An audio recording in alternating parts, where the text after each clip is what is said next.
Welcome to Gloves Up Boxing. If you're new here, hit like, hit subscribe, hit that bell notification icon for all the latest videos. So this week, the arbitration finished for Tyson Fury versus Deontay Wilder. Basically, in February 2020, they had their second fight. And that fight was a two-fight deal. Tyson Fury winning the first fight. And because Deontay Wilder was the WBC champion at the time, he was entitled to a rematch. Now, this rematch was meant to take place of July 2020. The pandemic hit, which sort of set everything back. But apart from that, Deontay Wilder needed a shoulder operation as well. So this fight was being looked to be pushed back to October. And even in the pandemic then, we didn't know whether it was going to last a month, 2 months. Even now, we're over a year on. And when it was meant to happen in October, they were hoping that there was going to be a crowd there, fans. It took something like $16 million on the gate than the last fight in Vegas. Well, that wasn't able to happen. And Bob Arum was saying that this fight wouldn't be able to take place behind closed doors due to the money that would be lost without the gate revenue. So this fight got pushed back again. They were using a date of around December. And for whatever reason, it didn't happen. And then Tyson Fury went on to say that he wouldn't fight Deontay Wilder now. The contract had expired. And Deontay Wilder's team went to mediation. And then it went to an arbitrator. So it was an ex-judge who sat over the mediation and was going to have a final ruling on the decision whether Deontay deserved the rematch or was entitled to the rematch, or whether they'd had a chance to put this fight on, they're not taking it, so the contract's expired and they both go in a different direction. For me, this fight could have taken place in December. I mean, you had that December the 5th date, which Tyson Fury was thrown around to face Ajit Kabayel. But on that day, also in America, we had Errol Spence versus Danny Garcia. And that had fans on it. It wasn't a full capacity. I think there might have been something like 12, 13,000 fans on there. But it wasn't behind closed doors, and it was a pay-per-view as well. So that fight could have taken place then. The fact is, they was just being greedy. They wanted to get as much as they could for the fight, and this has put the fight right back another 6 months since then. So the arbitrator ruled in Deontay Wilder's favour, ordering that Tyson Fury needs to give him his rematch by September the 15th. That date could move slightly, but from what we're hearing, it's more likely to take place in July. Now, while this has all been going on sort of in the background, we've had Tyson Fury publicly negotiating a fight with Anthony Joshua for the Undisputed. And this has been going on since sort of June last year. They'd sort of pledged a 50-50 deal that they both agreed to, and we heard Tyson Fury come on, make this big announcement. And this was all sort of meant to happen after he faced Deontay Wilder. But once the fight was getting pushed back, Tyson Fury decided that the contract had expired and he was going to go and explore fighting Anthony Joshua. So it seemed like all we needed to happen was Anthony Joshua to get past his IBF mandatory of Kubrat Pulev in December. And then that fight was going to be made not easy, but it looked like it was the next on the cards. And AJ was victorious over Pulev. It was a good win. And then straight after, Tyson Fury came out and called Anthony Joshua out, and the negotiations started. Now, one of the big problems is that we were still in a pandemic, and getting a big crowd at a venue in the UK was pretty much looking impossible. Even now, we're still, stadiums are opening back up and we're allowed a certain amount of fans in. But to me, even if we'd been able to have 90,000 at Wembley, I still don't think this fight would have happened in the UK. I think there was too much money from the Saudi Arabians.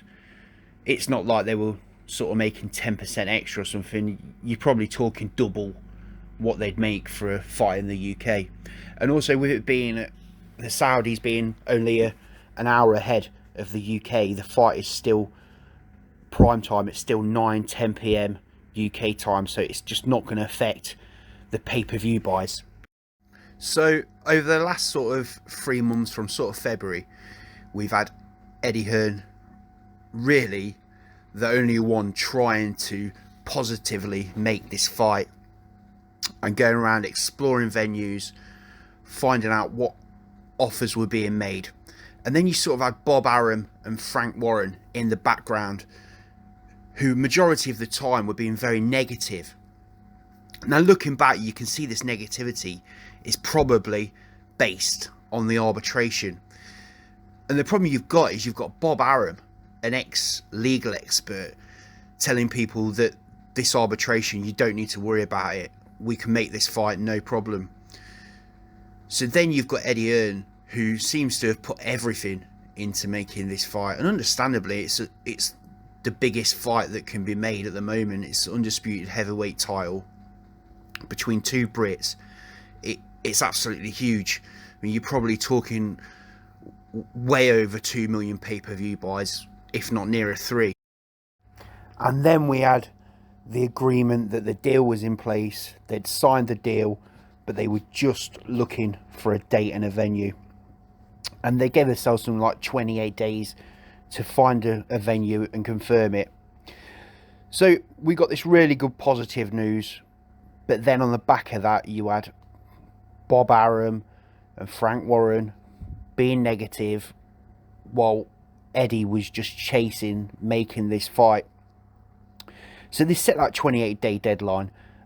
It must have been well over 28 days, probably nearer 40 or 45, before we started hearing that, yeah, this is happening. We're getting fight dates. We were getting sort of 3 dates of one of the end of July, and then you was getting the 7th of August and the 14th of August. And then it came out that it was going to be Saudi Arabia on the 14th of August. And this fight was on the edge of being announced. Still, you had Bob Arum saying no, it's dead, and Frank Warren saying no, we're still waiting for this contract or waiting for that contract. And then you had Tyson Fury come out and with a video saying he'd spoke to Prince Khalid and the fight is on. To then, on the Monday this week, have the arbitrator rule that Tyson Fury needs to fight Deontay Wilder next, which throws a massive spanner in the works. And we heard Frank say they were looking at some sort of step-aside deal. Deontay Wilder is not going to take a step-aside deal. He's got in the way of the undisputed fight on multiple occasions, going back to when he first faced Bermane Stiverne for the world title. He blocked the Vladimir Klitschko versus Stiverne for the undisputed then. He's blocked it against AJ, and now he's blocking it against for Fury versus AJ. He's got a right to. So we're getting Deontay Wilder versus Tyson Fury next. The date they've got for that is the 24th of July. And now I think for Eddie Hearn and Matchroom and Anthony Joshua, I think they need to move on very quickly. They know that they've either got to vacate the WBA world title or face Oleksandr Usyk, which I think is a very dangerous fight. Oleksandr Usyk, former undisputed cruiserweight champion, declarated amateur, Olympic champion. I think they have got to get in front of this and not wait to see whether Deontay Wilder will take a step aside. They're saying he's not. They're saying he wants 20 million.